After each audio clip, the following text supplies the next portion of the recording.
Today you are about to experience the life of a dictator. This is your story. You have just delivered one of the most powerful speeches ever heard. Every word is filled with conviction. Every sentence stirring the hearts of the people.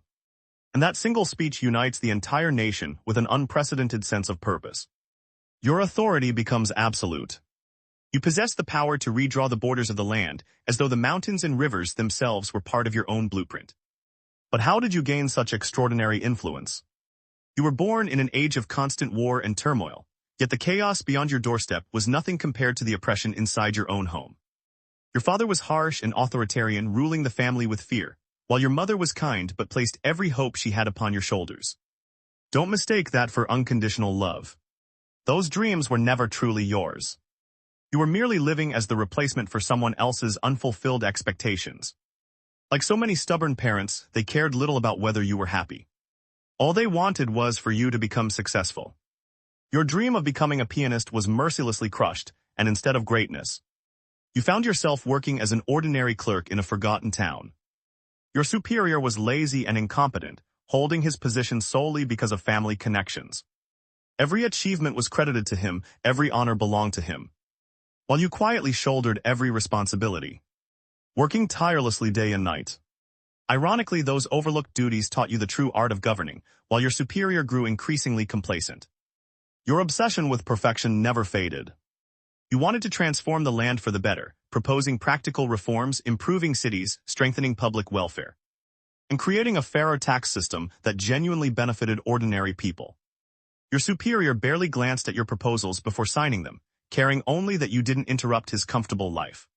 So you carried everything yourself. Within only 2 years, you transformed a poor and struggling town into a prosperous, peaceful community. You eliminated corruption, restored order, and increased tax revenues many times over. Your accomplishments shocked the kingdom. Even the royal court took notice, and the monarch personally sent rewards, honors, and an invitation to the capital. Yet none of the glory belonged to you. Officially, every achievement carried your superior's signature.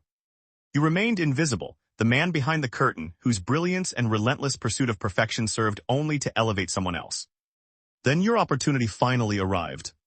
The kingdom had just emerged from devastating wars. The treasury was empty, crushing taxes suffocated the people, and unrest spread throughout the land. New factions rose one after another, but nearly all of them pursued power for themselves rather than justice for the people. You saw through them all. Neither the old regime nor the new movements offered the future the nation truly needed. It was the perfect moment. No longer willing to remain silent, you stepped forward. Using your remarkable reputation and unmatched gift for public speaking, you delivered speeches that spread across the country like wildfire. Most importantly, your words reached the common soldiers. They listened and they believed. For the first time, they found a leader who genuinely cared about ordinary people. The revolution unfolded almost effortlessly. Every city opened its gates before you. The people welcomed you with open arms.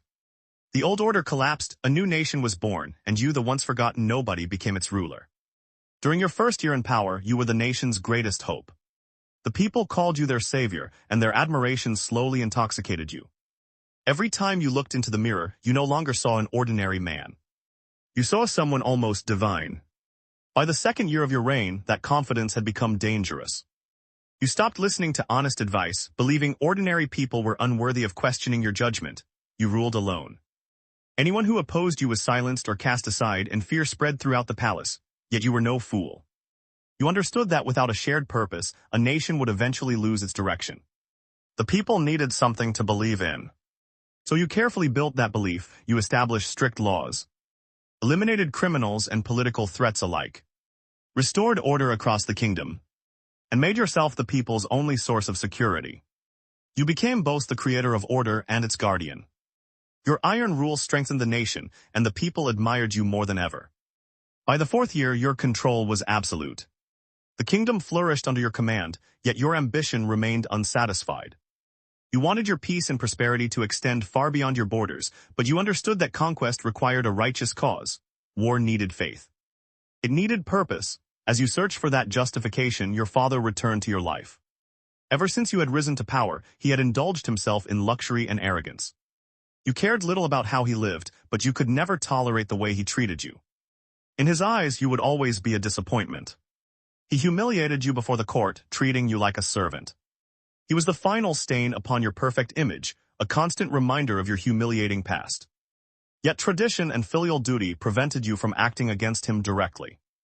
Then one day you looked at the map, then at his arrogant face, and an idea was born. You organized a grand ceremony called the Return to Our Origins. Your father would return to his hometown as a celebrated national hero. Blinded by vanity, he accepted eagerly, never realizing he had already become a pawn in your design. The cheering crowd, the celebration, every detail had been carefully arranged. Before thousands of witnesses, a tragic accident occurred and your father died. The nation was overwhelmed with grief.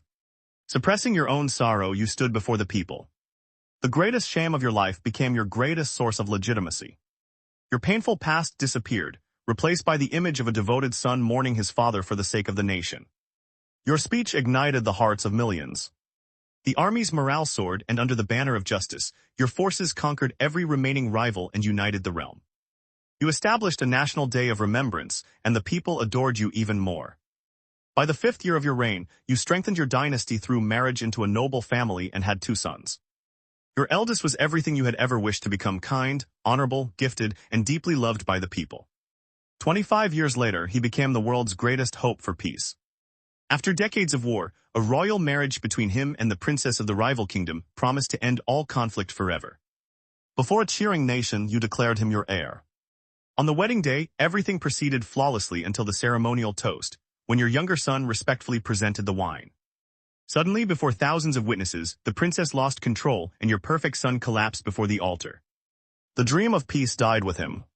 Your grief echoed throughout the nation, public outrage exploded. No longer did your soldiers fight for territory, they fought for revenge and justice. The enemy kingdom collapsed almost instantly, its people losing all hope, its cities surrendering without resistance. Within a single week, the war was over.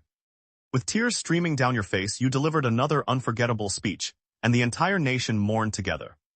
Later that night, as you sat alone in the silent palace, a voice emerged from the shadows. "Father, my brother fulfilled his mission perfectly, didn't he?" Your younger son stepped forward and you nodded calmly. From the very beginning, everything had been part of your plan. You had only one true heir. The noble, beloved eldest prince had never been destined to rule.